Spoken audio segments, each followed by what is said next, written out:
Bismillahirrahmanirrahim. Assalamualaikum warahmatullahi wabarakatuh. Waalaikumsalam warahmatullahi wabarakatuh. Bismillah walhamdulillah wassalatu wassalamu ala rasulillah Sayyidina Muhammadin Abdullah wa ala alihi wa sahbihi man walah. Wala haula wala quwata illa billahil aliyil azim. Rabbi shrah li sadri wa yassir li amri wahlul 'uqdatam min lisani yafqahu qawli. Subhanaka la ilma lana illa ma 'allamtana innaka antal alimul hakim. Allahumma shalli wa sallim ala sayyidina Muhammadin wa sahbihi bisyra salatan tubasyiruna biha wa ahlana wa auladana wa jami'a masyayikhina wa muallimina wa talabatana wa talibatina min hadzal ilmil akhirah. Amma ba'du. Alhamdulillah. Pada malam hari ini seperti biasa kita akan melanjutkan kajian mampir kita di Rabu malam Kamis bersama Ustadz Adnan Faqih dan Ustadz Ahmad Fauzi dan kawan-kawan lain yang ada di alam gaib maupun mukhatab maupun mutakalim. Jadi masih Allah berikan kesempatan bagi kita semua untuk nafa wal intifa, ifadah wal istifadah wal has ala tamasuk bi kitabillah wa sunnati Rasulullah sallallahu alaihi wasallam lewat jalur genre akidah yang alhamdulillah telah kita kaji sifat-sifat Allah. Zat Allah tidak kita imajinasikan, tidak kita kaji secara mendalam, kita fokus lebih ke sifat-sifat Allah Dan tidak akan tahu zat Allah. Jadi jangan suzon ya, kita lagi mengkaji zat Allah. Pendalaman penjiwaan. Suara kan agak bijak malam ini. Baru pulih nih guys. Baru pulih, baru bisa ngimam tadi di Masjid Agung. Alhamdulillah. Jadi udah bisa mencalonkan diri. Yang disampaikan itu. Oh, saya cari emang syarat apa ya? Tandaan dapat. Oke, lanjut. Alhamdulillah, dari episode demi episode ini kalau dihitung kitab matannya, ini udah setengah guys. Alhamdulillah. Ya, jadi Dan tidak ada liburnya. Enggak ada kan ya? tidak ada secara episode tidak ada. Secara episode tidak ada. Saya yang tak pernah ribut. Adapun oknum-oknum yang pernah menghilang di dunia ini, baik dengan goro di dunia maupun goro di akhirat, itu masih manusiawi lah ya. Iya, manusiawi lah biasa kan. Oke. Belum nur latifiyah nuronnya. Masih manusiawi. Alhamdulillah telah kita lewati sifat-sifat yang baru-baru ini, sifat-sifat hayah. Allah maha hidup, Allah maha mengetahui, Allah maha mendengar dan maha melihat. Jadi berbagai macam sifat-sifat yang menjadikan kita itu semakin merasa Tuhan kita ini semakin sosok yang sangat-sangat sempurna sekali. Dan kata kuncinya adalah di antara upaya kita mentauhidkan dan mengesakan Tuhan kita, Allah SWT, kita menambahkan embel-embel maha di setiap sifat-sifatnya. Sehingga harus ada perbedaan dong dari melihatnya manusia, mendengarnya manusia dengan Tuhan. Sehingga di pembahasan yang pekan lalu itu telah kita kaji bahwasanya sama dan basar Allah ini itu memiliki perbedaan dengan sama basarnya manusia. Sebagaimana yang terlintas di benak kita, Allah itu manusia itu melihat, ya kan? Manusia itu melihat dengan mata. Dengan mudah kita membedakan kalau Tuhan berarti tidak boleh pakai mata. Iya. Dalam arti harus lebih tanpa mata pun bisa. Dalam arti apa? Lebih canggih lah ya. Lebih canggih lah tanpa harus pakai mata gitu.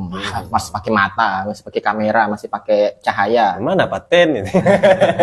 Belum Tuhan dong, ya kan? Cuman itu baru sesederhana itu otak kita bisa bereksperimen. Pas dibaca itu lebih unik lagi. Zat aja bisa didengar, bisa dilihat tuh. Perlu digaris merahi. Nah, oke. Yang mana sekilas pada pekan lalu itu oleh Ustadz Adnan Faqih telah dibahas sifat-sifat sama wal basar ini yang kayak sinonim, ya kan? Sekalipun sudah dibantah oleh Ustadz Ahmad Fauzi bahwasanya tetap ada gitu secara tekstual. Oh, tekstual ya ya. Karena ada contekan saya kemarin. Ternyata sama. Ya kan? Oh iya. Masih bisa dibeda-bedain gitu. Harus bisa. Kalau nggak bisa ya lah ganti kitab kita. Kemudian Intinya titik tekannya itu dari segi inkasyafa yang kasyifu, inkishaf. Terbukanya sesuatu, teridroknya sesuatu. Bisa nggak kita katakan idrok? Soal basur idrok. So, kalau pakai bahasa pamitnya ngantor itu idrok adalah menjangkau. Iya. Bisa, Baru bisa. dengar saya bahasa terjemahan menjangkau nih. Asik. Soalnya hayat itu menggunakan istilah idrok di sini. Liman qomat bihil idrok kal ilm wasama wal basar. Nice. Emang zog. Ya. Zul ilahiyah, bukan uluhiyah ya. Uluhiyah asma wa Ya, sifat. catat ya guys. Beliau sudah Netizen. disogok tadi. Idrok itu bisa diartikan menjangkau. Mengidrok menjangkau. Karena menjangkau itu ya kalaupun kayak terlintas pakai tangan gitu, menjangkau. Itu kan hayalan aja. Kalau begini ya Pak Bayu? Kalau gini Memeluk ya. gue ini berenang. Oke, dan tadi kata kuncinya selain inkishaf, ini ta'aluknya juga kulla maujud, baik jaizan kana atau wajiban. Berarti nanti ta'aluknya bisa lil hawadis dan lil qadim itu sendiri. Ya, kayak sederhana guys kalau kita kategori-kategorikan nih narasi-narasi beliau, karena Memang sederhana memang. Itu paradok. ini sugesti guys, biar Iya. kita itu nggak menyingakan kambing Iya, atau iya, iya. mengkambingkan singa gitu. Betul. Hanya menghibur diri saja. Apalagi gitu, ya. narasi yang sering dibawakan oleh Syarah Ahmad Fauzi itu biasanya lihat guys, Imam Fudoli itu ngulang-ulang lagi guys. Oh, Nah, iya, itu iya, kan iya. untuk menambah damage kita itu ayo dong. Kita ini sudah dimudahkan oleh beliau dan mudah-mudahan nempel betulan. Amin. Amin. Sekarang sering hilang guys hafalan ini. Kemudian mungkasyifah lahu ta'ala bisamihi wa suri ziyadatan alil inkishaf. Nah, ini yang menjadi sebuah challenge untuk bisa diartikan dengan enak. Ziyadatan iya. ala. Nah, kalau enggak dengar kajian kemarinnya bisa terjebak nih. Gimana itu terjemahan Nah, gimana? Oh, iya. Lebih gampang. Tadi sambil anu kan. Ziyadatan ini kan lebih ya. Ya kan? Iya. Zada yazidu ziyadatan. Menambah saraya berlebih. Maka ziyadatan ala sama'i masyihi misalkan tadi kan. Ini kan ada pembahasan yasma'u zata zaidin misalkan. Iya. Ya. Maka ada laisanya nih, mana nih?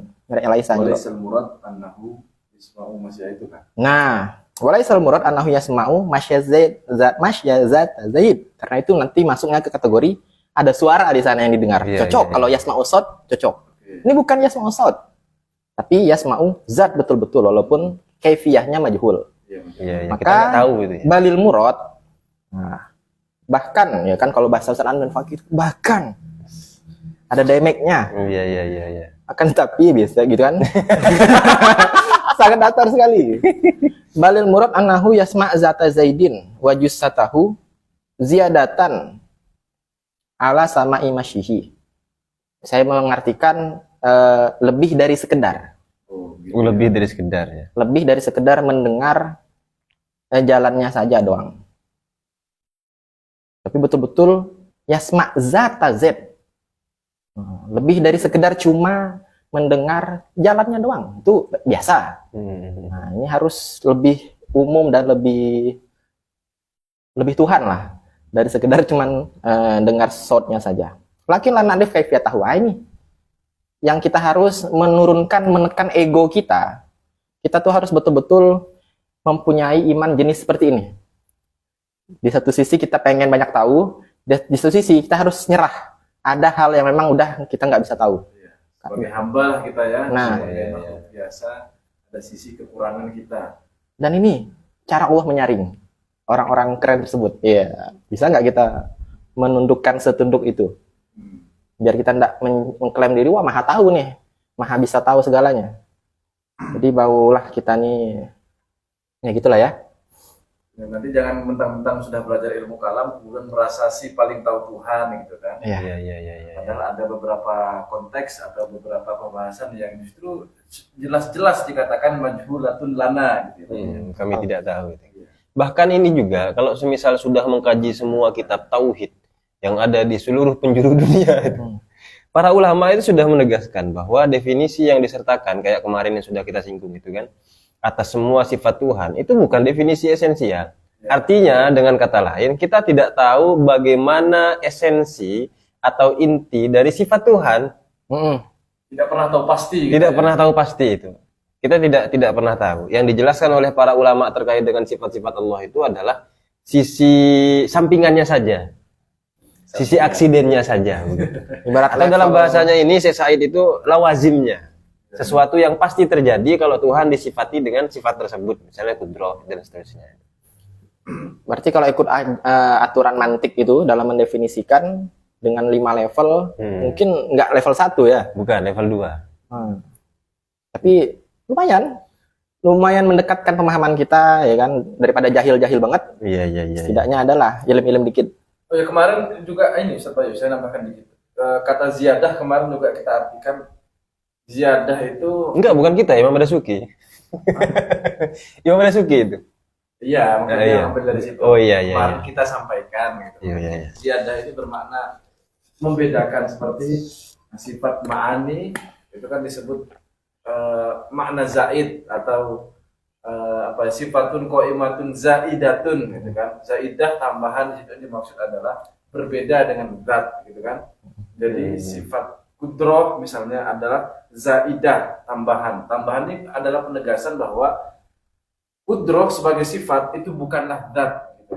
Nah, di sini misalnya ziyadatan alal inkisyafi bi ilmihi, atau kalimat yang dikutip Ustaz Bayu tadi ziyadatan ala sama'i masihi matalan, itu maksudnya kalau yang ziyadatan alal inkisyafi bi ilmihi bukanlah atau dia berbeda dari inkisafnya ilmu. Nah, misalnya begitu. Atau yang kalimat ziyadatan ala sama'i masihi itu bukanlah mendengar suara berjalannya gitu. Tapi memang betul-betul mendengar zatnya si Zaid misalnya. Sama ini lagi, mumpung saya ingat. Di Syekh Said Fauda itu kan menjelaskan begini. Jangan kemudian kita punya anggapan bahwa apa yang Tuhan lihat dan Tuhan dengar itu sesuatu objeknya ya.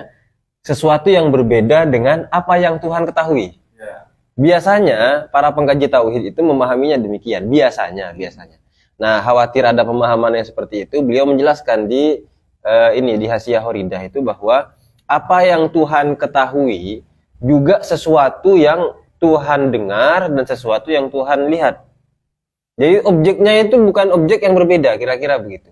Cuman catatannya tadi, ziyadah yang dimaksud di sini adalah bahwa inkisafnya, model inkisafnya itu berbeda. Apa perbedaannya? Wallahu a'lam.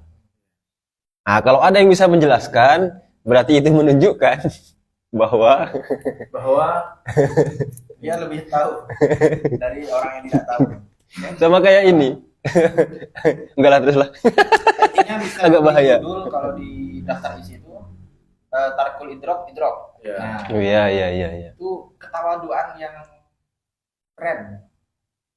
Intinya di antara sub-sub tema tauhid yang bisa dijadikan challenge untuk dikuasai pengetahuannya itu adalah jargon la hiya huwa wala ada apal. La hiya huwa wala huwa ghairuhu. Wala hiya ghairuhu. Gimana? La hiya berarti sifat itu Iya. bukan zat. Iya. Secara Penganaan. Cuman wala hiya ghairuhu, Oh, iya. Oh iya. maka sifat itu Dan sifat itu jangan bukan sampai dianggap terlepas daripada zat. Ya, ada kalimat yang serupa dengan itu, laisat hiya dzat wala hiya ghairuha. ini kan saking pengen didomirkan semua. Iya. Oh iya. Biar mungkin lebih nyastra paling. Dulu pernah ngaji dengan Pak Asrif soalnya beliau membawakan narasi ini dengan domir full domir. Jadi aduh. Yang kalau diterjemah banyak nyanya. Nyanya dia. Diberitahu aja sih itu. Kalau mau anak seperti sifat, ya kan? Kalau zat dimuzakarkan.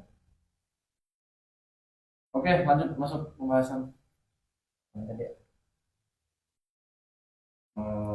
Lakin la na'rifu kaifiyyatan udahi tadi. Wa ada makullifa. Nah, itulah yang tadi ditaklifkan kepada para manusia untuk mengetahui para manusia. Ya, Udah lumayan kalau udah dikaji itu. Sebenarnya pembahasan pada malam ini nggak wajib-wajib banget berarti ya. Wajib dong, tetap wajib. Jadi taklifnya udah yang kemarin. Oh iya betul. Ya udah wabillahi taufik gitu. Wabillahi. Udah gila. Kemudian wad dalil. Nah, sekarang argumennya. Ala sam'i wal basori. Qauluhu ta'ala ba'da a'udzu billahi minasyaitonir rajim. Tanya harus gitu, guys.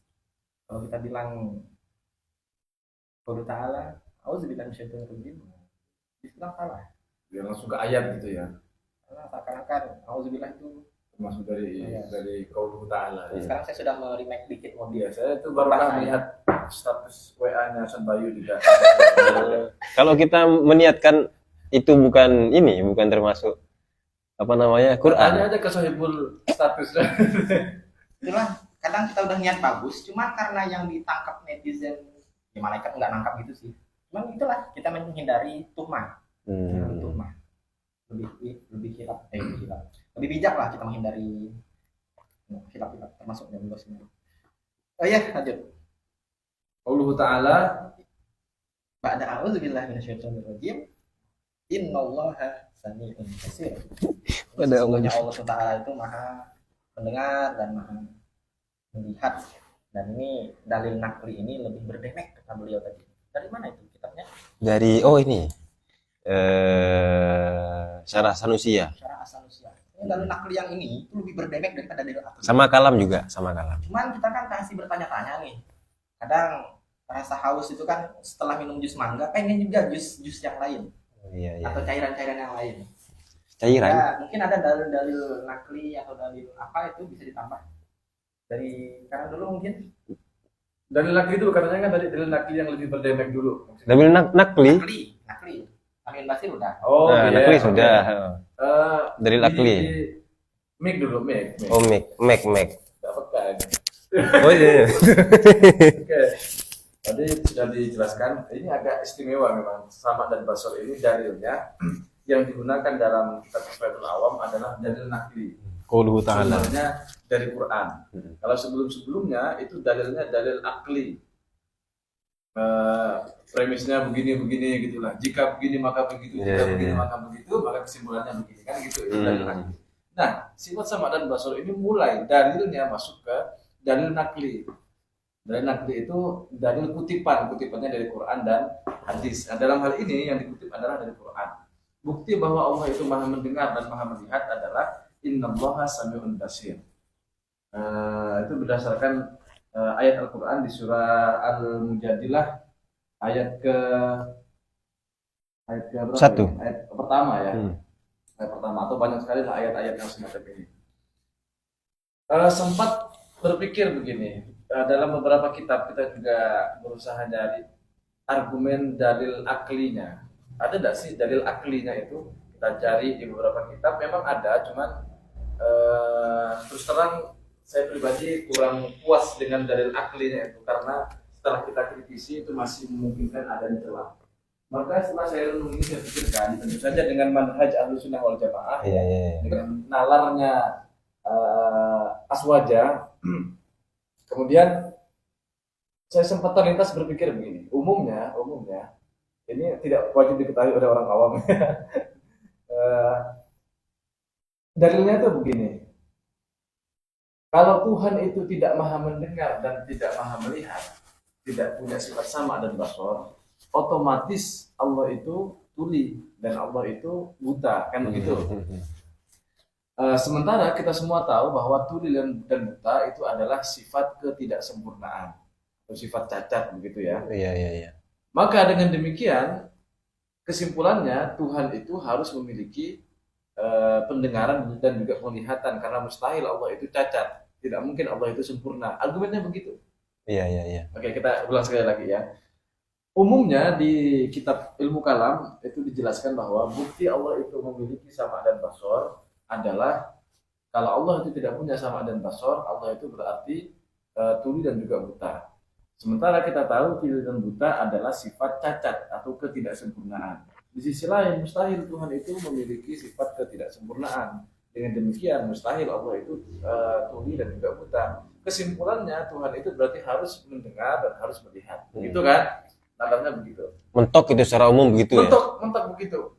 Nah, kemudian saya pikir-pikir ini kan apa ya, masih membuka celah untuk kita kritisi. Misalnya begini, atas dasar apa tidak mendengar dan tidak melihat itu disebut sebagai cacat atau sifat ketidaksempurnaan?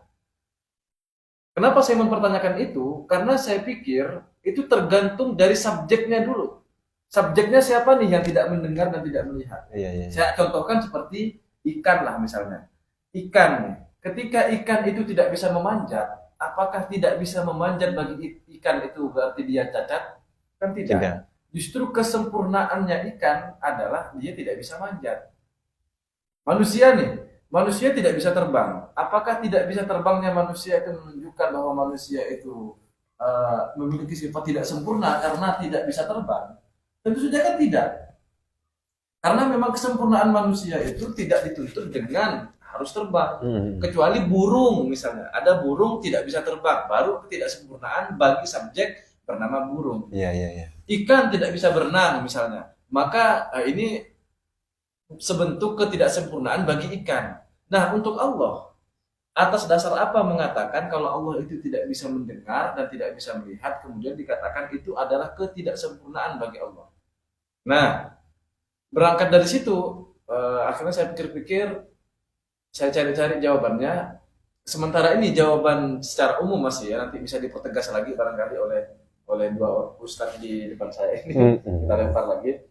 Melempar. Karena Tuhan itu adalah subjek yang maha sempurna dan itu sudah kita sepakati. Allah itu adalah subjek atau zat yang maha sempurna, maka segala kesempurnaan itu harus melekat kepada Tuhan, harus ada pada diri Tuhan. Nah, melihat dan mendengar tentu saja itu adalah sifat yang sempurna dibanding dengan yang tidak melihat dan tidak bisa mendengar. Nah, jelas kan? Maka Allah sebagai zat yang sempurna harus memiliki sifat-sifat kesempurnaan. Dalam hal ini adalah mendengar dan melihat. Atas dasar itulah Allah itu harus memiliki sifat sama dan basor, karena sama dan basor itu adalah sifat yang sempurna kalau kita bandingkan dengan yang tidak melihat dan juga tidak mendengar. Itu sih argumen masih umum ini. Setidaknya ada poin tambahan lagi. Barangkali yang lain mau menambahkan, Ustaz Bayu atau Ustaz Ahmad. Tapi ini juga kok apa? Kalau misalnya kita menyertakan dalil umum, itu dalil yang sudah cukup. Ya. Cukup dalam arti begini, ketika disampaikan bahwa Allah itu punya sifat sama dan basor, kalau semisal dia tidak punya sifat itu, maka dia tidak maka dia memiliki sifat yang cacat gitu. Itu sudah satu penjelasan yang cukup memudahkan dan memahamkan bagi kita semua. Cuman sebagai orang yang terdidik dengan rasionalitas itu pasti akan memunculkan pertanyaan-pertanyaan. Kok bisa begitu? Iya. Enggak, karena tidak setiap akademisi itu rasional. Oh, begitu ya. Iya. Tapi kan seharusnya. Kalau seharusnya. Faktanya ya beda hal. Kadang sudah akademisi tapi tidak akademisi. Pendek kata begini, penjelasan tentang sama dan basor itu tidak akan ada yang mengingkarinya. Tidak akan ada yang mengingkarinya, cenderung aman. Gimana? Penjelasan tentang dalil sama dan basor itu penjelasan yang cenderung akan diterima. Dan tidak akan ada yang membantahnya itu. Dalam arti begini, semua orang pasti akan menerima bahwa Allah itu maha mendengar, maha melihat. Terus. Itu yang dimaksud dengan ini, sifat yang kalau dijelaskan itu cenderung aman. Ya. Cenderung bisa dipahami. Setiap orang pasti menerima itu. Ya, kayaknya setiap muslim itu pasti beriman ya bahwa Allah itu maha mendengar dan juga maha melihat. Nah, tapi sekali lagi kalau semisal kita bertanya misalnya lebih lanjut terkait dengan dalil ini, misalnya tadi yang dijelaskan sama Ustadz Bayu itu, Tuhan tidak hanya mendengar suara, tapi juga yang non suara. Tuhan tidak hanya melihat yang fisik, tapi juga yang non fisik, seperti misalnya mendengar zatnya Zaid. Di situ kita bisa memunculkan pertanyaan misalnya, kalau semisal yang Tuhan lihat adalah, yang Tuhan dengar itu adalah suara saja, itu gimana? Apa konsekuensinya? Tuhan misalnya tidak bisa mendengar zat si Zaid. Apa konsekuensi logisnya? Itu kan pertanyaan-pertanyaan yang yang cukup mengganggu bagi tadi bukan akademisi, bukan, bagi kita yang terdidik secara rasional Berpikir ya. untuk berpikir itu. Berpikir Cuman, logis. iya berpikir logis. Cuman karena di sini sekelas Imam Fudoli menjelaskan bahwa majhulatun lana, kita nggak tahu itu bagaimana, ya sudah. Di situ kemudian letak kepasrahan kita akan ketidaktahuan kita tentang sifat sama dan basor. Ya. Artinya begini, kalau semisal ada yang menuduh kok akidah itu rasional tok, kan kita harus kembali ke Quran dan ke hadis, kata Wahabi itu kan. Sorry, kebiasaan. Enggak, dia pura-pura kaget aja. Iya. Di sifat sama, basor, kemudian kalam, kalau di sini ditambah kalam juga itu adalah ini penjelasan tentang sifat-sifat Tuhan yang dalilnya itu yang disertakan itu dalil nakli. Bahkan di sini diperkuat sama beliau itu bahwa sama Imam Sanusi bahwa dalil terkait dengan sifat sama, basor dan kalam itu aqwa minal akli. Secara nakli. Naklinya itu lebih kuat daripada akli. Alasannya apa tuh? Menarik ini. Apanya? Alasannya kenapa kok dikatakan nakli lebih kuat daripada akli? Majhulatun lana. Oh, itu Iya, majhulatun lana. Kita nggak tahu. Mentok ke penjelasan tadi itu yang kita ketahui itu. Kalau semisal tidak punya sama dan basor, cacat sudah. Nah, tapi ini ada penjelasan yang cukup menarik dari Syekh Said Fauda ketika menjelaskan tentang apa yang disampaikan oleh Imam As-Sanusi. Kata beliau pada intinya begini. Penetapan tentang kecacatan pada Tuhan, kalau Tuhan tidak punya sifat sama dan basor, itu binisbati ilal makhluk. Artinya begini, kalau makhluk tidak punya sifat sama dan basor, maka dia terhitung sebagai makhluk yang cacat. Tapi catatannya adalah ketika misalnya makhluk itu cacat karena tidak memiliki sesuatu, bukan berarti kemudian Tuhan juga cacat. punya orang tua misalnya. Misalnya Tuhan tidak punya orang tua. Seorang manusia misalnya makhluk tidak punya orang tua. Tidak punya, enggak lah, semua makhluk punya orang tua lah, cuman iya. Tidak punya orang tua. Hah? Tapi ada yang tidak punya orang tua. Oh iya. Oh iya betul. Malaikat. Iya. Bisa manusia pada umumnya lah. Oke. Tidak punya orang tua, atau di sini contohnya tidak punya anak. Manusia ketika tidak punya anak itu terhitung cacat. Meskipun cacat ini bukan penilaian yang negatif, bukan ya. Dalam arti menghina itu enggak. Ya. Sebagai manusia dengan potensi untuk beranak pinak itu. Kemudian dia belum memiliki itu, maka disebut cacat. Kalau semisal demikian. Nah, bagi Allah tidak. Ketika misalnya Allah tidak dikatakan tidak punya anak, tidak diperanakkan, bahkan tidak punya anak angkat itu. Bahkan anak angkat pun mustahil ya. Anak angkat pun mustahil itu. Kapan Tuhan. kita jelaskan itu? Oh, iya. Udah kan belum ya? Kayaknya sudah pernah disinggung kayaknya. Oh, ya, Tapi lebih lengkapnya nanti di buku saya. Pasien apa itu? Insya Allah Desember akhir mungkin, kalau nggak pertengahan. Saya jelaskan itu juga. Bahwa punya anak atau semisal beranak dan diperanakkan dalam bahasa Quran itu lam yalid wa lam yulad, bahkan punya anak pun itu mustahil bagi Allah. Dan kalau Allah tidak punya semua itu, Allah tidak cacat. Itu poin pentingnya. Jadi penetapan cacat atau nakois di sini terhadap Tuhan ketika Tuhan tidak memiliki sifat sama dan basor itu binisbati ilal makhluk. Dalam bahasa yang lain beginilah. Makhluk kalau tidak punya sifat sama dan basor, tidak bisa melihat dan mendengar, itu cacat, apalagi Tuhan gitu. Cuman catatannya ya, kalau ada sesuatu yang tidak dimiliki oleh makhluk dan menyebabkan makhluk cacat, bukan berarti Tuhan cacat. Nah, setidaknya itu penjelasan yang cukup menarik di satu sisi. Kemudian ada sisi penekanan juga dari Syekh Said Fauda di sisi yang lain, bahwa tadi rumusnya tidak menisayakan wala yalzamu min qauli syai' naqsun fi haqqil makhluk kaunuhu ta'ala kaunuhu kadzalik binisbatil lil khaliq jalla wa ala. Nah, beliau begitu. Tidak lazim itu, tidak menisayakan Tuhan itu kemudian cacat. Ada lagi barangkali? Saya punya tambahan tapi nanti di taluk. Ya. Karena taluknya belum dijelaskan. Taluk apa saja? Kan bahas taluk. Taluk, iya. Makanya minggu kemarin saya bilang penjelasan ini agak panjang nanti. Lalu kita panjangkan. Sebelum masuk ke ta'alluq barangkali permisi Ustaz Bayu ya. Iya. Nanti bisa ditambahkan juga Ustaz Bayu terkait pertanyaan-pertanyaan yang ada di caption, takut nanti ditagih. Iya, itu pertanyaan di caption mana aku nggak dijawab tadi. Iya. Caption Ramat palsunya. Itu spesialis beliau. Iya. Kalau begitu Caption doa-doa itu kan apa itu. sudah kita sebar dalam pamfletnya itu, kita bisa pamflet. Kemudian khawatir kalau tidak dijawab nanti kita PHP kan. Sorry, kita bukan cowok yang suka PHP orang lain. Jadi kita bertanggung jawab. Oke, di caption itu kita ada beberapa pertanyaan, misalnya ini seputar sama dan basor. Pertama tentang sama dulu. Jika Tuhan Maha mendengar, mengapa doa-doa saya tak pernah dikabulkan? Ya, biasanya mungkin ada di antara kita atau teman-teman yang pernah merasa seperti itu. Tuhan ini kan Maha mendengar. Kok doa saya tidak pernah dikabulkan atau jarang sekali yang dikabulkan oleh Tuhan? Bukankah Dia berjanji akan menjawab doa-doa? Misalnya wa idza sa'alaka ibadi anni fa inni qarib ujibu da'watad da'i Idza da'an. Idza da'an. Kalau mau berdoa. ujibu da'watad da'i idza da'an. Kemudian kalau di hadis yang lain misalnya hadis qudsi ya, disebutkan ud'uni astajib lakum. Berdoalah kepadaku maka aku akan menjawabnya kan begitu kan. Kemudian apakah berarti Tuhan itu mendengar apakah Tuhan itu mendengar semua doa atau hanya doa-doa tertentu yang Dia anggap penting saja?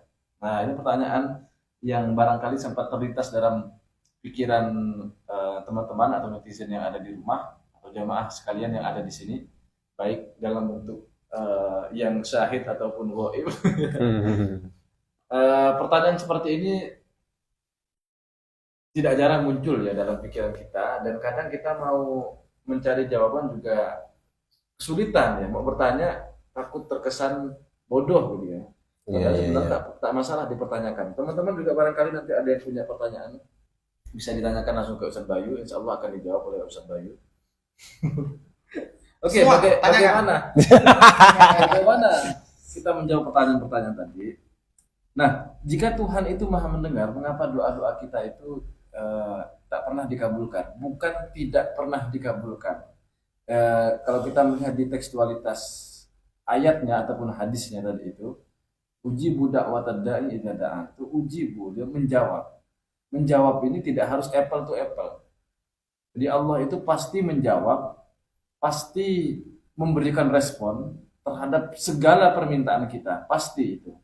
Tapi dengan syarat menjawab itu jangan kita artikan sebagai apple to apple. Kita minta mobil lalu dikasih mobil. Tidak harus begitu. Karena Allah ini lebih mengetahui apa yang baik untuk kita, apa yang lebih bermanfaat untuk kita, dan kita itu siapnya memperoleh apa.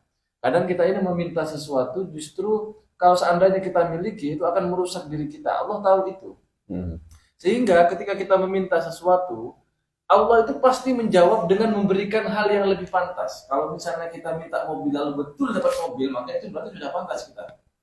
Maka ada baiknya sebelum kita berdoa itu kita memantaskan diri dulu. Ya Allah minta kaya, kamu kerja dulu gitu. Iya. Tiba-tiba minta kaya padahal dia tidak pernah bekerja. Ini kan aneh. Nanti menjadi fitnah oleh masyarakat. Ini jangan-jangan Melihat tuyul. Gitu kan. Pantesan malah beda pernah kelihatan misalnya begitu.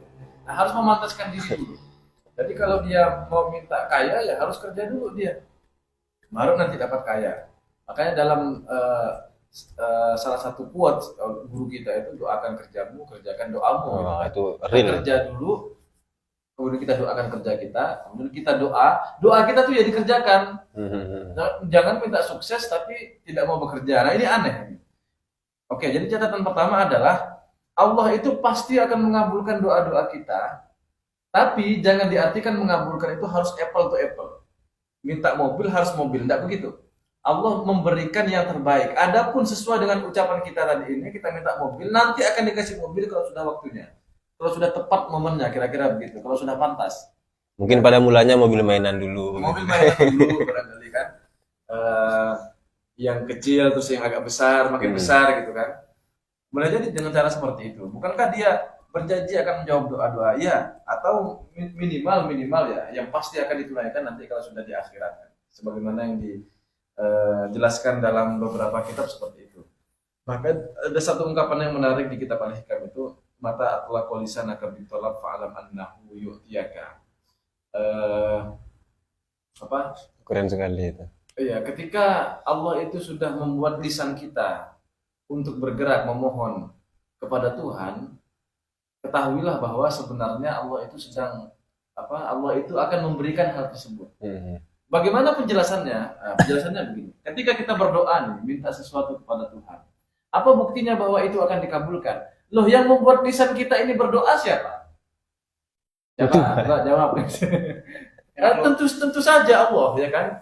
Kita ini berdoa bukan karena kekuatan kita, tapi kita berdoa ini karena Allah sudah mentakdirkan sejak azali ya, dengan Allah taksis dengan sifat iradahnya, lalu Allah lakukan itu, Allah realisasikan, Allah wujudkan dengan kudrohnya sehingga kita bisa melafalkan doa-doa kita itu.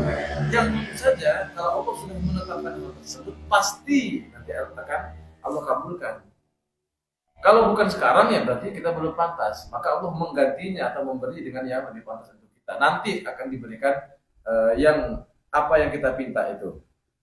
Kemudian apakah Tuhan mendengar semua doa atau hanya doa-doa tertentu yang dia anggap penting? Tentu saja Allah itu mendengar semua doa, karena sebagaimana yang telah kita jelaskan di pembahasan minggu lalu, ketika membahas tentang sifat sama dan basornya Allah, maha mendengar dan maha melihatnya Allah itu, yang objek yang Allah dengar dan objek yang Allah lihat adalah segala sesuatu yang wujud. Ya, segala sesuatu yang wujud. Kalau kita sudah berdoa, berarti kita sudah mewujudkan doa kita. Maksudnya kita sudah yang awalnya doa itu tidak ada, tak terlintas dalam pikiran kita, tak sampai kita ucapkan, kemudian bisa kita ucapkan. Nah, itu kan berarti sudah wujud. Dan pasti Allah mendengar itu. Nah, jadi jangan dianggap ketika kita berdoa A misalnya, kemudian yang datang adalah B, lalu dianggap bahwa Tuhan itu tidak mendengar. Tidak begitu ya teman-teman. Untuk beberapa ulasan lainnya mungkin bisa cek di YouTube saya atau di TikTok saya. Tidak pernah saya bahas sebenarnya. Namanya apa ya? Namanya sesuai nama saya, Adnan Fakih. Promosi akun kan? Jadi promosi apa? Mempromosikan diri. Oh, iya. Ya, betul. Bukankah teramat banyak? Nah, ini tentang maha melihat ya. Bukankah teramat banyak kezaliman di dunia ini? Apakah Tuhan tidak melihatnya? Tentu saja Allah itu melihat. Semua yang terjadi, semua yang wujud, Allah itu sudah melihat. Ya kan? Pasti dong Allah itu melihat. Problem of evil. Jika dia melihat kezaliman itu, mengapa Tuhan membiarkannya? Ya terserah Allah lah. Enggak. Nah, begini, ketika sesuatu itu sudah terjadi dan sudah wujud, itu jelas berarti Allah yang melakukan itu, Allah menghendaki hal tersebut, dan sudah pasti Allah mengetahui, melihat, dan mendengar segala sesuatu. Masalah kezaliman atau sesuatu yang kita anggap sebagai kejahatan, kedoliman, ini penilaian makhluk sebenarnya. Kalau mau kita sederhanakan begini, zalim atau tidak, baik ataupun buruk, ini kan penilaian satu hukum tertentu. Pertanyaannya, hukum apa yang mau kita pakai? Kalau misalnya kita mau pakai hukum syariat, ya maka apapun yang melanggar syariat mengakibatkan dosa, itu berarti buruk. Yang sesuai syariat, yang berkonsekuensi pada pahala, itu berarti baik. Itu kan syariat kan. Misalnya nih, mencuri menurut syariat itu melanggar syariat, berarti kan berdosa. Itu buruk berarti karena melanggar syariat. Bersedekah itu baik karena sesuai dengan syariat. Itu kalau kacamata hukumnya adalah syariat. Sekarang kacamata hukumnya misalnya hukum positif negara. Ada orang misalnya mencuri juga. Mencuri itu buruk tetap. Makanya ketika ada orang mencuri, membegal misalnya, itu kategorinya ya sudah kriminal, berarti masuk kejahatan. Itu buruk berarti dalam sudut pandang negara. Dalam sudut pandang ada juga dalam sudut pandang kebudayaan. Ada sudut pandang hak asasi manusia misalnya, mengatasnamakan hak asasi manusia atau kebebasan manusia. Misalnya kumpul kebo, berzina misalnya. Berzina itu baik atau buruk? Dalam sudut pandang syariat tentu saja itu buruk, jelas. Kenapa? Ya karena melanggar aturan-aturan syariat. Ada orang berzina, itu jelas buruk. Nah, sementara dari sudut kebebasan berpendapat, selagi suka sama suka, ini kan yang digaungkan Barat biasanya. Iya. Selagi A dan B, laki-laki dan perempuan ini sama-sama suka dan sama-sama mau, ya bagi mereka itu baik, kan begitu. Nggak ada paksaan. Nah, gitu karena ya. tidak ada paksaan di situ, tidak ada yang tersakiti dalam itu, maka menurut mereka itu baik. Nah, sehingga penilaian baik dan buruk ini bias. Nah, ya. Tidak ada apa ya? Berdemek.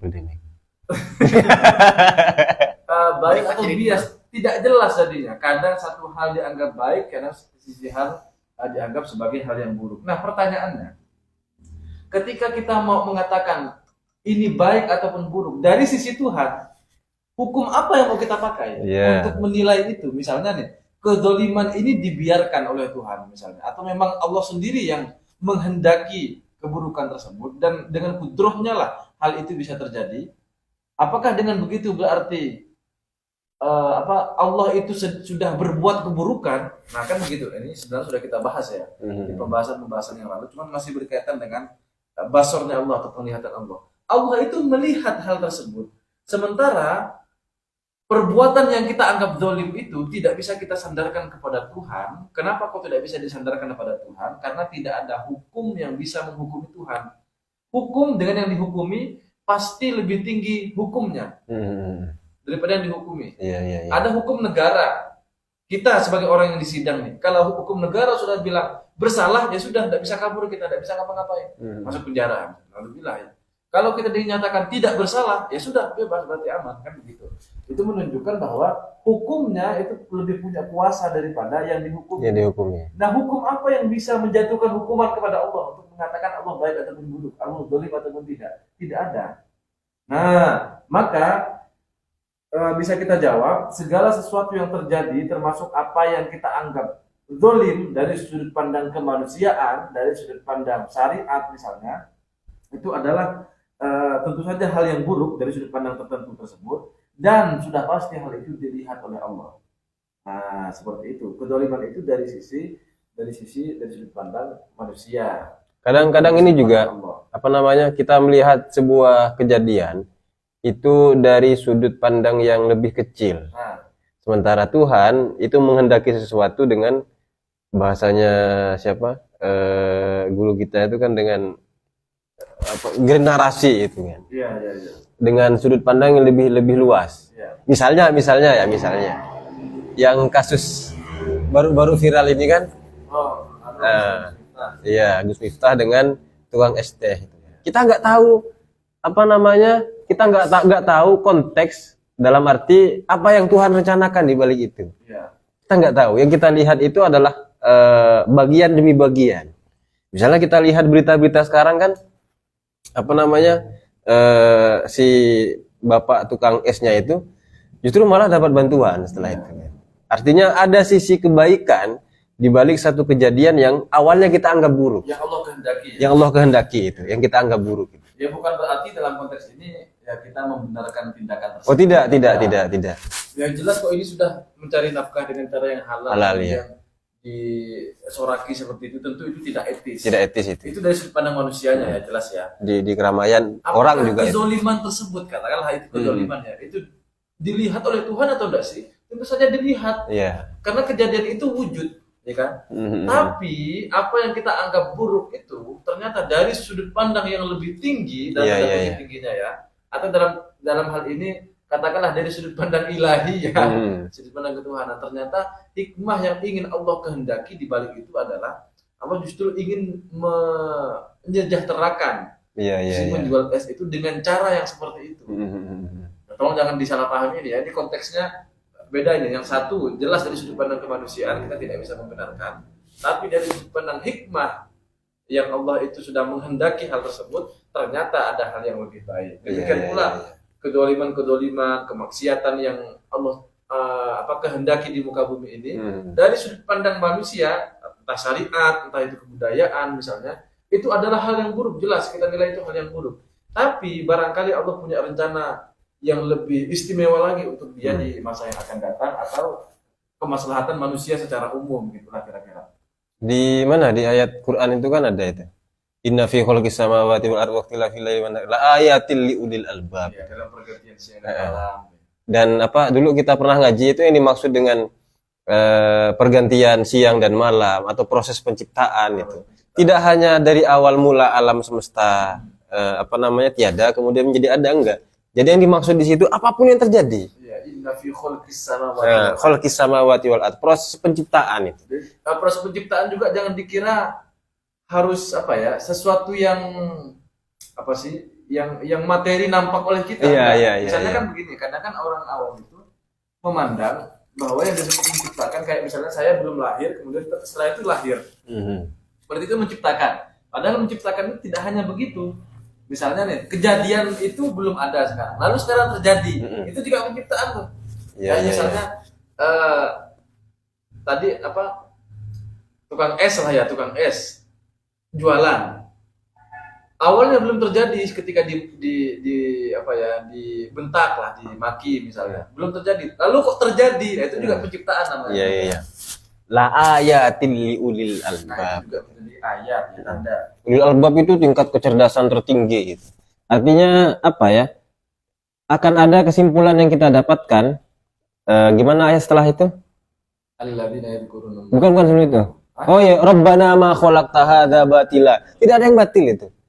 Artinya kalau kita mau melihat sesuatu dengan sudut pandang yang lebih luas, ada sisi tertentu dari sebuah kejadian yang hikmahnya bisa kita ambil atau ada kebaikan di situ. Yang itu sesuatu yang kadang kita ketahui, kadang juga tidak kita ketahui. Begitu ya. Masih ada lupa saya. Mengapa Tuhan membiarkannya? Ya tentu tadi ada masalah tadi itu ya, sudut pandang dalam tanda kutip yang lebih tinggi. Kemudian bukankah Tuhan Maha Melihat dan Maha Adil? Jelas.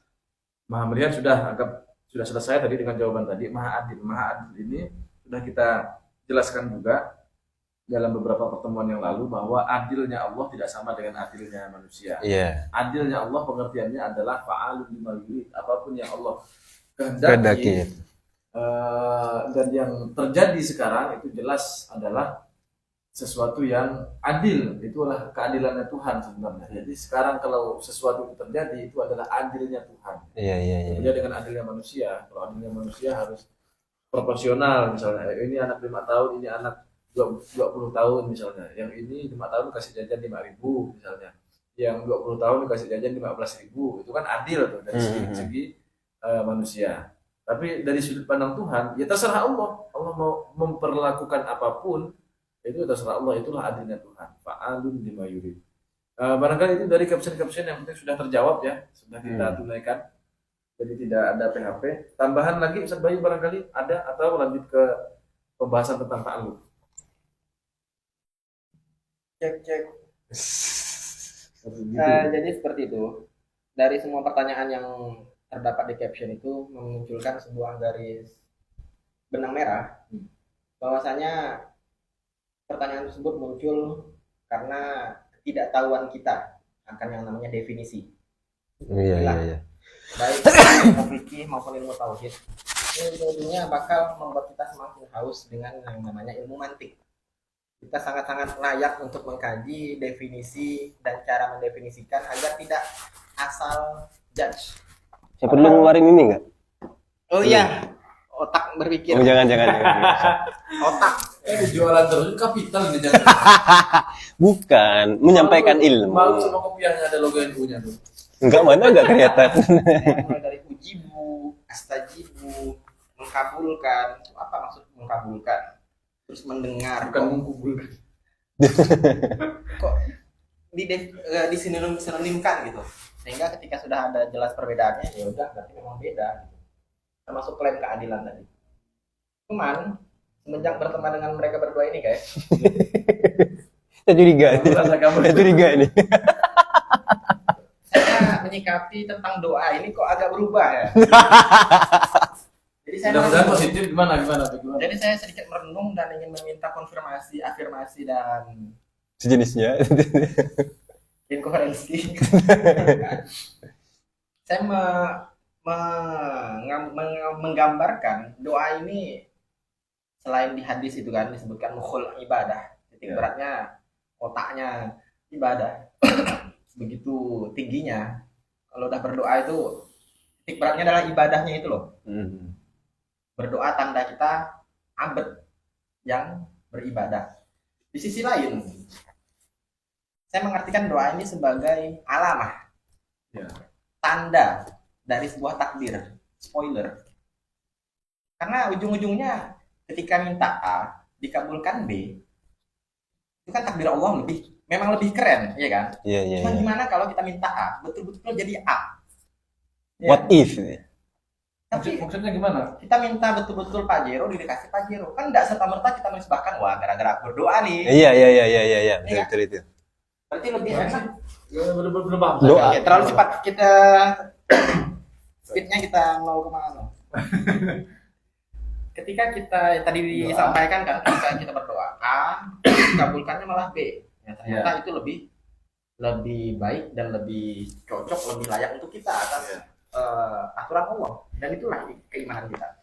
Namun, gimana kalau kita berdoa A, dikasih betul-betulan A? Sama Allah. Iya, sama Allah. Ujung-ujungnya kan kita tetap nggak bisa menisbahkan, wah gara-gara aku berdoa nih, aku dikasih Allah sesuai dengan apa yang aku doa. Tapi ujungnya tetap, ya itu udah ditakdirkan dari sejak azali. Gitu. Sehingga doa itu lebih saya arahkan ke, wah kalau aku udah bisa berdoa ini nih, berarti bentar lagi nih. Gitu. Jadi lebih ke tanda-tanda, karena hanya sekedar tanda ya nggak harus ditutup harus terjadi, enggak. Iya, iya, iya, iya. Tapi lebih menambah sisi sugestif nuzul saya kepada Tuhan saya. Jika saya berhasil berdoa, wah ini ada sesuatu nih. Kok doanya berubah mendadak jadi ini? Kok mendadak bisa ngamalin amalan ini? Ya berarti itu udah rambu-rambu. Ya kan? Asik gak sih? Allahumma tawil zikruna. Jadi nggak ngotot lagi. Wah amalan ini harus. Karena mau ngarusin Tuhan udah diatur. Iya, iya, iya. Cuman ketika memang udah terjadi kok bisa gerak sendiri nih, bukan gerak sendiri sih, Digerakin. dan kok lagi menyala. Iya. Wah ini nih bau-bau. Nah, seperti itu. Berarti ini bagus ya. Iya. Bagus sedikit ya. Iya. Tapi cuman ini, apa catatannya begini. Kalau kita berdoa kemudian tidak dikabulkan ataupun dikabulkan sesuai dengan keinginan kita, itu semua tetap ujian. Iya. Kadang ujian itu dimaknai ketika kita berdoa, menginginkan sesuatu, kemudian tidak dikabulkan.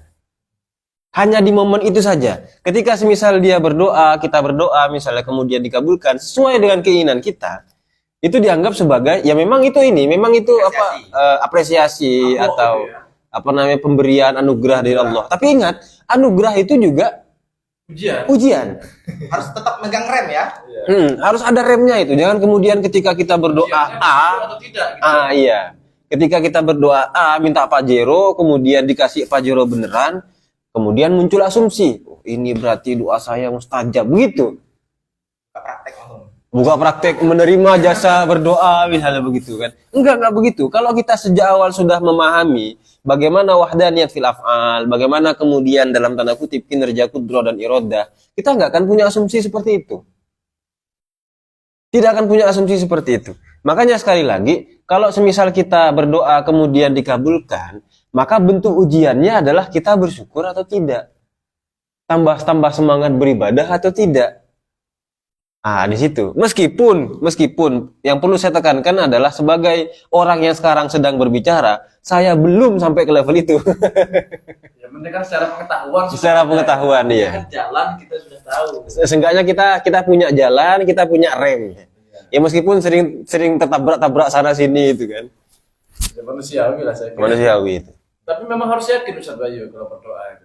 Oh iya. Ya harus yakin lah. Masa doa tidak yakin? Ya Allah, saya minta begini. Ya, tapi kalau dikasih lah ya Allah. Masa begitu? Ya kita harus yakin dengan doa kita. Ya Allah, saya minta ini, bukti keseriusan saya minta begini. Ini saya akan melakukan hal tersebut. Jadi doakan kerjamu, kerjakan doa juga itu. Kalau ini terkait doa mukhul ibadah itu saya pribadi nanti bisa dikoreksi ya, punya pemahaman tentang hal tersebut. Itu kan doa mukhul ibadah. Itu otaknya ibadah. Oh iya lupa. Gini. Ini harusnya mimpi ada 3. Iya. Doa ini kan otaknya ibadah. Ini artikan doa itu adalah intisarinya ibadah. Kenapa kok dikatakan begitu? ibadah ini apa sih? Ibadah ini kan sebenarnya ekspresi dari ubudiyah. Doa itu tanda bahwa kita ibadah. Kita seorang ibad ya, seorang abdun, seorang hamba. Doa itu cerminan bahwa kita itu butuh. Kan doa ini kan dari bawahan ke atasan gitu kan. Iya, Kalau dari iya. atasan ke bawahan namanya perintah. Kan gitu. Nah, ketika dikatakan doa itu sudah menegaskan status bahwa kita ini bawahan dan yang dimintai adalah atasan. Menegaskan itu. Sehingga ketika kita berdoa, seharusnya etikanya posisi kita itu adalah kita ini bawahan yang sedang minta ke atasan. Menegaskan bahwa kita abdun dalam posisi berdoa itu. Nah, ketika ibadah itu harus begitu juga, ibadah apapun itu. Sholat nih misalnya. Ketika sholat kita harus menegaskan bahwa kita ini harus ada doanya. Maksudnya kita menegaskan sisi abdunnya kita hamba. Kok aneh misalnya kalau setelah orang sholat ketika ibadah malah merasa nih gue nih si ahli ibadah. Aneh begitu. Justru dia tidak Paham wahdanat fil af'al. tidak paham wahdaniyah fil af'al. Dia tidak menegaskan sisi ubudiyah kita. Dia takbir justru malah bukan menjadi takbir, malah tasghir jadinya. Kan takbir Allahu Akbar. Iya, Lalu dia mengagungkan malah Allah. mengagungkan dirinya dan menganggap Allah yang rendah jadinya. Dengan cara apa? Dia setelah ibadah merasa gue loh, gitu loh. Dia merasa ibadahnya ini dia yang melakukannya. Padahal kekuatan itu semua adalah kekuatannya Allah. Nah, ini kan menyalahi esensi ubudiyahnya dia. Dalam doa yang esensinya adalah ubudiyah dan ibadah juga esensinya adalah ubudiyah. Sisi kehambaan kita. Kental sekali ya. Selain lari ke mantik, memang tetap nggak jauh-jauh dari tasawuf. Sehingga terbayang-bayang lagi tuh akobat-akobatnya Minhajul Abidin yang terakhir bahkan itu kan. Aku betul. Hamdi wa syukri itu ya. Nah itulah. Jadi biar nggak meremehkan mereka yang belum hadir ke majelis ilmu. Masya. Meskipun tetap wajib ngaji itu. Oh iya. Iya tetap wajib itu. Dalam tataran syariat tetap wajib. Iya. Kemudian kita bawa tasawuf ke ranah syariat. Kayak kuat yang tadi saya lihat kalau nggak salah di Instagram itu.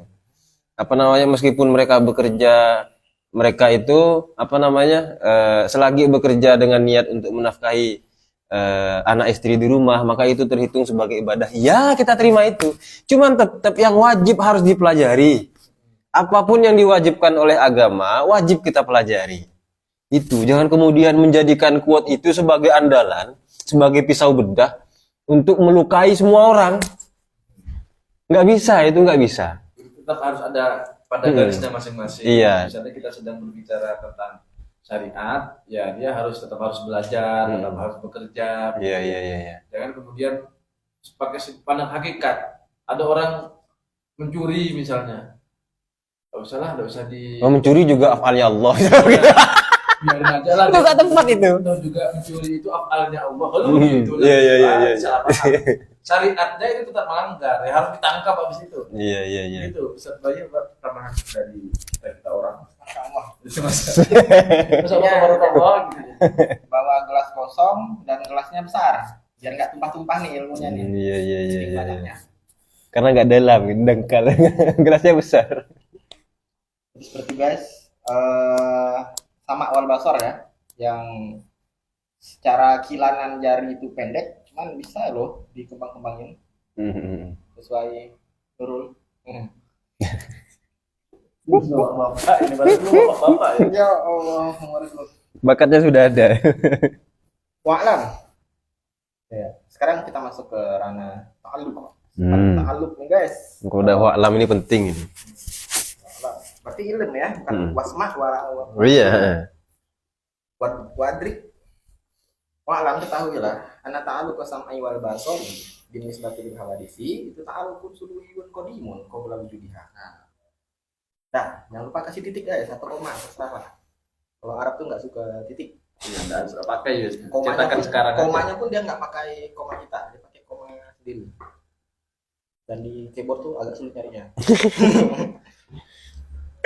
Dah, Sekarang sebagaimana sifat-sifat yang lain kayak kudroh dan iroda itu punya ta'aluk dengan jumlah yang berbeda-beda. Sekalipun para pengkaji tauhid kalau udah bahas ta'aluk bilangnya itu nggak harus betul-betul diangkain tertentu. Sekalipun kita udah merasakan nikmat faedahnya ya ketika sudah diklasifikasikan ta'aluknya dengan nama-nama tertentu, kita udah mulai tergambarkan. Oh, tanjizi kodim, tanjizi itu berarti terrealisasikan. Oh, kodim itu berarti ada penekanan di segi kodimnya. Kalau hadis itu berarti boleh loh dibilang hadis dalam kasus tertentu. Nah itu yang memudahkan kita nggak ragu-ragu dalam menghadiskan mana yang bisa dihadiskan dan mengkodimkan mana yang bisa. Membantu lah ya. Ya. Urusan terjemah terbaik itu yang mana itu kelai dulu. Sering kelai. Dalam syahadat itu. Kemudian ta'aluk, kaitan, ya kan? Kaitan dari sama wal basar itu kalau dalam konteks terhadap hawadis, makhluk-makhluk yang baru tercipta, yang kadang belum tercipta, ya kan? Kalau belum tercipta, ya kan? Hawadis ini kan kadang belum tercipta, belum ada, kadang sudah tercipta. Nah, kalau qabla wujudil hawadis ini gimana? Maka ta'aluk sama wal basar itu disifati dengan ta'aluk yang suluhi kodim. Di Allah memang layak memiliki apa ini sama wal basar qabla wujudil hawadis dan sifatnya sifat kodim. Ini ya dari sisi kekodiman sama wal basar. Jadi ta'aluk suluhinya. Iya. Adapun wa ba'da wujudiha, nah ini baru muncul nih si hawadis, baru terlahirkan. Seraya inkisyaf sama wal basar pun otomatis teraktifkannya ketika ini wa ba'da wujudiha wujudul hawadis. Nah, ini boleh kita katakan ketika sudah tercipta nih para hawadis, kita katakan sama wal basarnya Allah berkaitan dengan hawadis, kita bisa mensifatinya dengan ta'aluk yang tanjizi hadis. Kaitan Makhluk nih ya. ai annaha ba'da wujudiha munkashifah lahu ta'ala bisamihi wa basarihi ziyadatan 'ala insyafil ilmi. Jadi setelah adanya makhluk ini mungkasyifah lahu ta'ala bisamihi wa basarihi, teraktifkanlah inkisyaf dengan terbukanya dengan sama wal basar ziyadatan ala inkisyaf bil ilmi, lebih dari sekedar inkisyaf bil ilmi yang sudah ada juga, walaupun bita'akul aja itu ilim dulu bagaimana yang tadi dibahas pada pekan yang lalu secara urutan ya, urutan otak kita menalar itu kalau mau dihitung-hitung memang ilim dulu ya kan. Ya. Cuman ternyata idrok bil ilim juga ada idrok bil bisami wal basar. Ini bisa dikatakan tanjizi hadis pada wujudiha. Otomatis falahuma ta'alluqani. Dua doang kalau binisbah lil hawadis. Ya. Harus diberi tanda petik itu. Kalau binisbah lil hawadis. Wa amma binisbati lahu ta'ala. Nah, ini kalau binisbah bil qadim berarti bukan lil hawadis. Maka untuk zat dan sifat Allah SWT itu ta'aluknya disifati dengan sifat tanjizi qadim. Berarti sudah terrealisasi karena sama-sama qadim nih. Di mana anna zatahu ta'ala wa sifatihi itu mungkasyifan ta'ala azalan. Sejak azali sudah terinkishaf tuh sifat dan zat Allah.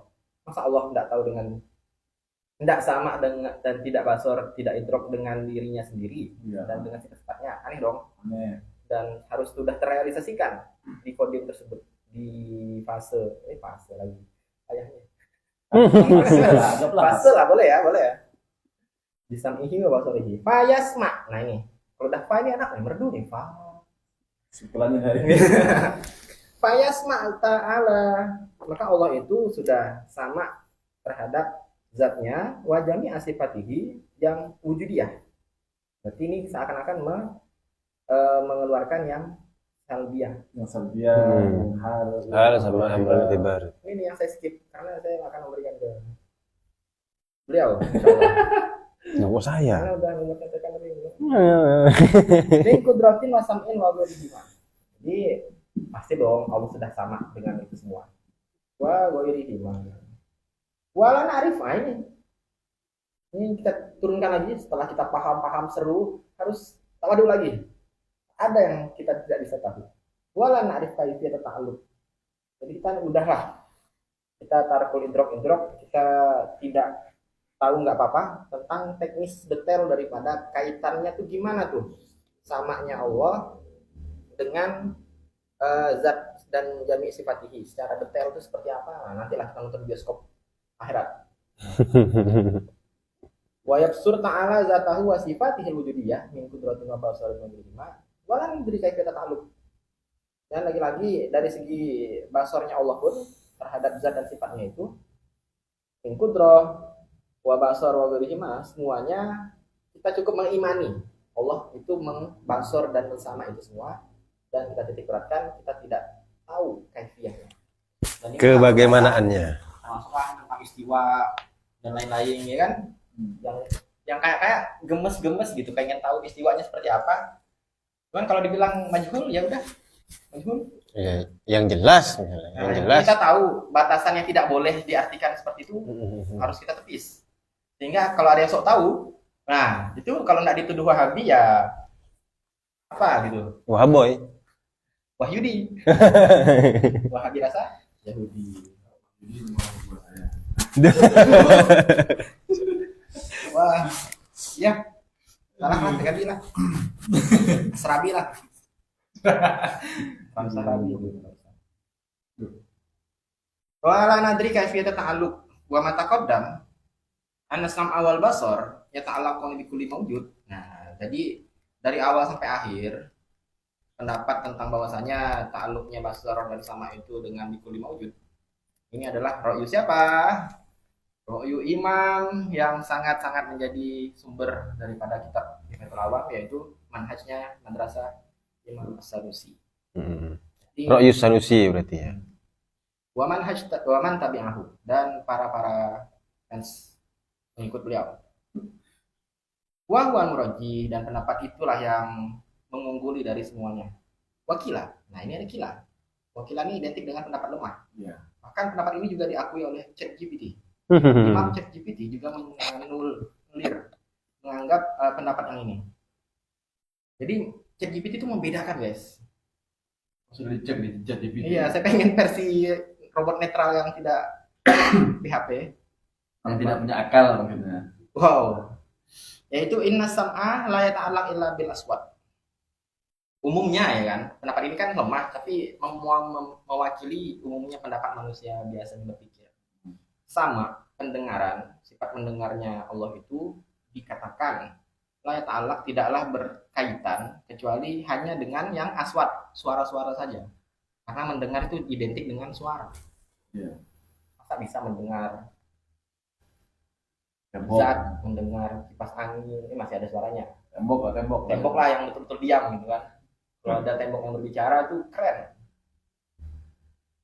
Spons hanya bisa berbicara, ya kan. Wal basor la ta'allaq illa bil mubsirat. Itu juga dengan penglihatan. Kaitannya harus dengan yang bisa dilihat, bukan malah melihat suara. Ya. Ini gila pendapat ini ya. Nah, Pendapat lain. padahal ini keren loh secara nalar manusiawi, cuman ternyata ini gila dan masuk dalam kategori Itu manusia banget. Ini kita lagi ngomongin Tuhan loh, sadar loh. pendapatnya Mu'tazilah itu. Wow, Mu'tazilah di Ad-Dasuki dijelaskan begitu. paling rasional tapi over dosis. Hmm. Wasamullahi ta'ala, dan pendengaran Allah Ta'ala laisa bi uzunin wala simahin, tidak dengan telinga, tidak juga dengan gendang telinga. Wa basaruhu laisa bi hadakotin wala ajfanin, ya kan, tidak dengan hitamnya mata dan tidak dengan kelopak mata. Ta'ala wa ta'ala an dzalik, sungguh Allah itu sangat tersucikan, terjauhkan dan tertinggikan dari semua itu. Uluan kabira, sangat-sangat tinggi Allah untuk disama-samakan dengan hal-hal serendah itu, semakhluk itu. Ya, Allah alam bisawab. Mentransendensikan, transendennya. Bahasanya ini GB. Oh, GG, guru gembul. intinya Ifradul Godim, dalam muhdas. Godim ya? Ah, Ya, Godim. Nah, Mu'tazilah itu dia itu berarti. Nafyu sifat. Fase Mu'tazilah. Oh Masih iya. ada fase Semoga, berikutnya. semoga. Berkat bergaul dengan Rocky Gerung dan Ini ada kawan, salah satu kawan kita dari grup Muntada hadir, Muhammad Fakih Al Ansori. Allah, sangat bagi ya. Kalau Alhamdulillah. ketemu dua bagi bertemu, Gimana ya? Alhamdulillah. Gimana tadi? Anu ya? Apa itu? Nah, dibahas ke itu dia. Saya ada tadi. Oh sebentar. Ada ini, ada definisi penjelasan tentang ta'alluq yang sudah pernah saya rangkum di grup. Jadi kita punya grup WA, ya grup diskusi kecil-kecilan lah itu. Di poin kedua, kemarin kan saya ngirim ada 5 poin penting, 6 malah. 6 poin penting terkait dengan sifat sama basor. Di poin yang lain sudah dijelaskan minggu lalu. Sementara di poin yang kedua ini belum. Yakni terkait dengan sifat ta'alluq. Misalnya kan di situ disebutkan bahwa ta'alluq sama dan basor itu 3, gitu kan? Ta'alluq suluhi qadim, kemudian tanjizi qadim sama tanjizi hadis. Ketika sifat sama dan basor itu dinisbatkan kepada hawadis, ta'alluqun suluhiyun qadimun qabla wujudihi. Makhluk ini kan berarti kan begini, Allah bisa melihat dan mendengar segala sesuatu yang baru sebelum dia diciptakan. Pertanyaannya, apakah sebelum dia diciptakan dalam arti makhluk itu Allah itu tuli dan bisu? Ternyata tidak. Penjelasannya kurang lebih sama dengan kudroh dan irodah. Ketika Tuhan tidak menciptakan sesuatu, apakah menunjukkan bahwa dia itu tidak berkuasa? Tuhan tidak menghendaki sesuatu menunjukkan dia itu tidak berkehendak, tidak memiliki sifat kehendak? Jawabannya tidak. Tambahannya di sisi itu. Jadi logikanya itu kurang lebih sama. Antara sama dan basor dengan kudroh irodah. Kalau sama dan basor itu berarti ketika segala sesuatu itu belum diciptakan, bukan berarti kemudian Tuhan itu tuli dan bisu, dalam arti tidak memiliki sama dan basor. Tidak. Di samping juga kan di sini dijelaskan bahwa sifat sama dan basor itu juga memiliki ta'alluq suluhi qadim. Artinya apa ya? Tanjizi qadim. Yang dicontohkan dengan Allah melihat dat dan sifat-sifatnya Allah. Allah melihat zatnya, mendengar zatnya, melihat sifatnya dan mendengar sifatnya. Artinya dengan begitu sifatnya Allah itu selalu aktif. Tapi jangan sama dan basor. Ketika dikatakan bahwa Allah itu mendengar zat dan sifatnya, lalu kemudian dianggap bahwa zat dan sifatnya Allah itu ada suara. Ada suaranya. Jangan, bukan. Tidak ke sana arahnya itu. Ya, makanya tadi agak problem kalau dikatakan bahwa sama itu hanya berelasi dengan suara, dan basor hanya berelasi dengan objek yang bisa dilihat. Karena ketika sama hanya berelasi dengan suara, berarti ketika dikatakan bahwa samanya Allah berelasi pada zat dan sifat-sifatnya, berarti zat dan sifat-sifatnya Allah harus bersuara. Agak aneh jadinya kalau begitu. puzzle-nya harus lengkap. Gimana? Ada lagi kan? Kira-kira itu saja sih. Okay. Beda dengan ilmu. Kita sudah pernah bahas itu. Atau gampangnya begini lah, kayak Ustaz Bayu kan sekarang belum punya istri nih. Entah mungkin baru lahir sekarang, nggak tahu ya kita ya. Jadi kan kita nggak tahu. Atau masih sekolah SMP itu kan. Ya, ketika sekarang Ustaz Bayu belum punya istri, bukan berarti kita kan ini kan belum melihat dan belum mendengar seperti apa wujud daripada istrinya Ustaz Bayu. Bukan berarti kemudian dikatakan bahwa saya ini tidak bisa melihat dan tidak bisa mendengar. Saya ulangi ya, faktanya sekarang ini saya tidak melihat dan tidak mendengar wujud daripada istrinya Ustaz Bayu. Oke.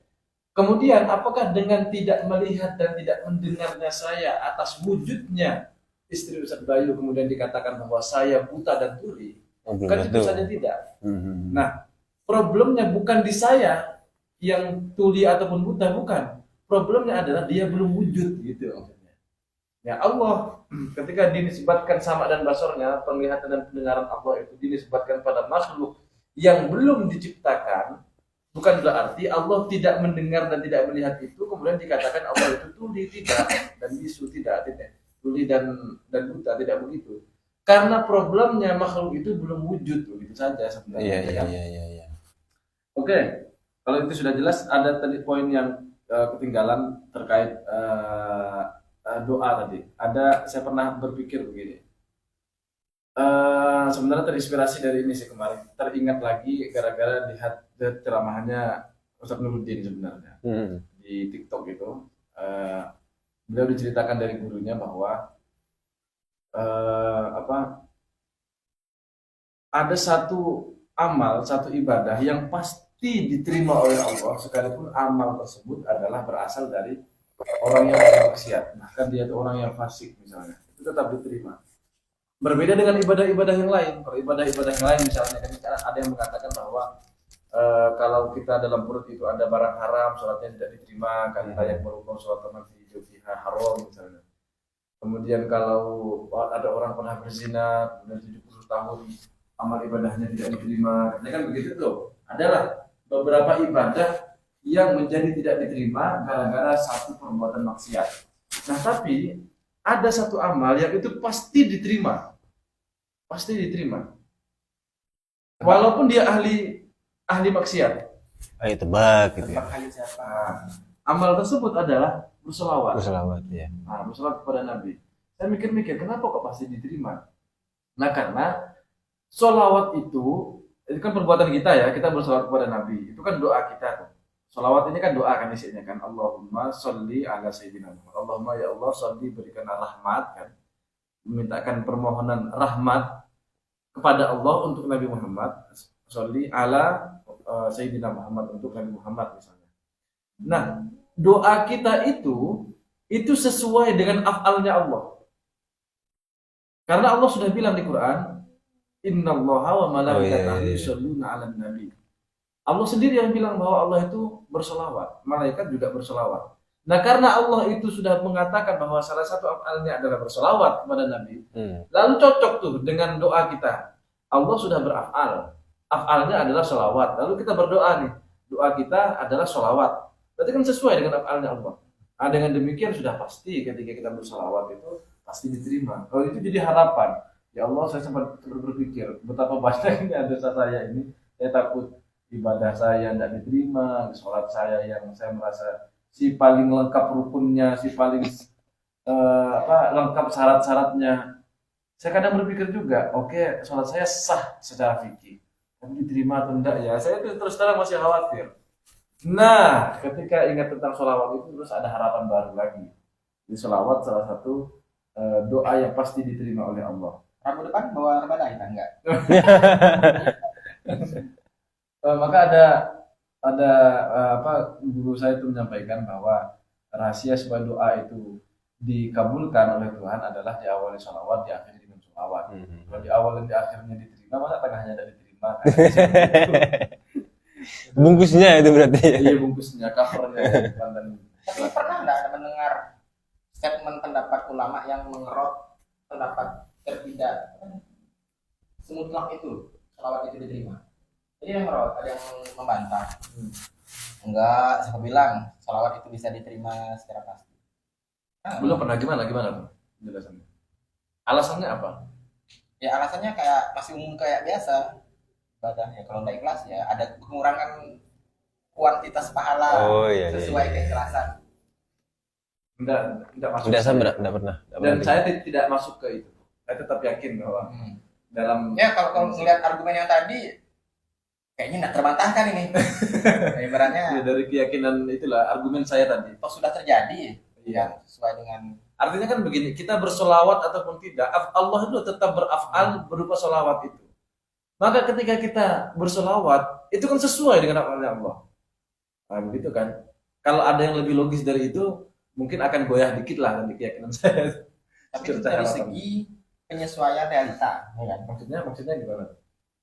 Dilihat dari sisi realitanya itu. Tapi kalau dari segi nilai ibadahnya itu, Nilai ibadahnya, nilai doanya itu yang dapat pahalanya itu, kan bisa masih menerima volume kuantitas pahalanya. enggak tahu lah saya kalau itu. Kalau sekedar diterima, oke, sekedar diterima. Iya, ya kan pasti diterima kan. Masalah diterimanya itu Kuantitas. seperti apa? Oh iya, belum tahu saya. Tapi yang paling tidak kan kita sudah bisa memastikan itu diterima kan. Iya. Masuk syair Arab ya kan, akmaluna bainal qabuli wa raddiha ya shalah ala Nabi Muhammad.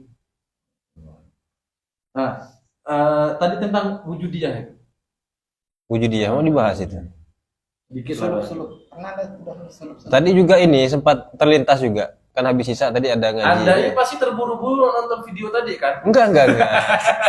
Kayak mau nyudahi terus aja ini. Enggak, bukan. Soalnya ini perkara yang agak pelik juga. Oh gitu ya. Masalahnya itu di situ. Tapi tadi habis sisa itu kan ngaji sama teman di sini itu. Yang kita bahas itu masalah 4 wujud. Wujud khariji, wujud dihni, wujud khatti, wujud apa namanya terakhir itu? Bukan lisan itu. Ya itulah pokoknya. 4 wujud. Kemudian ada wujud khariji. Saya tekankan pada saat itu bahwa ini maksud dengan wujud khariji itu dalam arti wujud yang betul-betul nyata. Artinya dia bukan kemudian berangkat dari imajinasi semata, bukan. Dia bukan imajinasi. Jadi itu yang dimaksud dengan wujud khariji. Jadi kalau wujud khariji hanya dimaknai dengan misalnya ada di realitas itu, di alam nyata itu sebenarnya kurang ini, masih ada sisi yang kurang. Ada yang tertinggal. Ada yang tertinggal itu. Iya. Jadi yang lebih pas yang saya pahami itu terkait dengan wujud khariji adalah dia betul-betul nyata. Beda dengan misalnya naga itu wujud dihni. Artinya keberadaan yang hanya ada di dalam pikiran saja. Nah, dari pembahasan tentang wujud khariji sama wujud dihni, saya kemudian kepikiran masalah ini sama dengan basor. Kan di sini ditekankan beberapa kali itu kan. Misalnya ketika menjelaskan tentang ini dia, wa ma taqaddama annas sama' wal basar yata'allaqani bikulli mawjudin. Bikulli mawjudin ini sering di ini.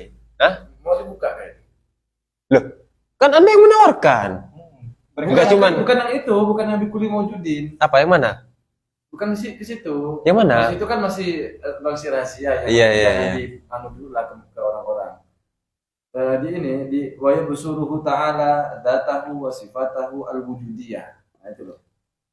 Iya itu maksud saya. Hah? Wujudiyah itu yang mana maksudnya? Sama awal basar ya ta'ala kuni bikuli maujudin. Bukan itu. Maksud saya itu ini loh, apa tadi kan Ustaz Bayu bilang berarti kan di halaman ke-96 yang paling bawah, paragraf kedua paling bawah dari yang sebelah kiri. Wa yabsuru ta'ala dzatahu wa sifatahu. Allah itu melihat pada zatnya Allah dan sifatnya Allah Ta'ala al-wujudiyah. Zat dan sifatnya itu sifat yang wujudiyah. Iya. Apa contohnya min kudratin wa basorin seperti kuasa dan juga penglihatan itu sendiri atau melihat itu sendiri dan seterusnya dan lain-lain. Nah itu loh, apakah mau dijelaskan sifat wujudiyah itu gimana? Sifat wujudiyah. Nah intinya sifat itu wujudiyah adalah sifat ma'ani gitulah. Iya, sifat ma'ani itu. Teman-teman kalau mau itu agak pelik itu kata bahasanya apa Habib Ali itu agak pelik ini persoalan ini. Awas. Pakai kaya. Agak repot. Di sini yang pasti yang dimaksud adalah sifat ma'ani. Sifat ma'ani itu adalah sifat yang wujud. Artinya wujud itu dia lau ra'aina gimana? Lau sifatan al-hijab. Pasti kita melihat sifat-sifat tersebut. Karena dia memang betul-betul real wujud khariji. Wujud yang khariji. Nah, kapan-kapan aja lah kita jelaskan ini secara Korojatnya. Di belakang kayaknya ya nanti akan kita bahas ya. Bisa kita bahas tuh di tambihun. Oh iya yang 3 wujud itu ya. 4 wujud. Bentar. Kalau di kitab ini ada di halaman 116. Qala ba'dhum al-asya' arba'atun mawjudat wa ma'lumat wa ahwal wal i'tibarat. Nanti kita bahas di situ aja. Tuh agak panjang ini nanti ini. Biarilah. Oke, berarti sampai di situ saja barangkali ya. Oh, iya. Yang masih ngirim dulu, insyaallah. Sebayu. Pekan depan masih ada. Jadi alhamdulillah telah kita lalui bersama sifat sama wal basar. Ya. Dari awal beda. Pas dikenal sama, semakin dikenal beda lagi. Jadi harus semakin semangat belajarnya biar semakin paham. Maksudnya gimana tuh Bayu? Saya kok nggak paham. Ada bahasa fahimaman fahima wa jahilaman jahila. Ya paham yang enggak ya udah. Intinya apa ya? Masih banyak film-film yang masih ingin kita nantikan keseruannya. Baik dari Sifat Al-Kalam yang tentunya udah sampai jadi berbuku-buku ini. Seru ya. Banyak buku-buku yang dikarang demi Sifat Al-Kalam ini. Termasuk LKS yang beliau ajar nanti. Jalan. Tapi mudah-mudahan dapat menjadi ilmu yang bermanfaat. Amin.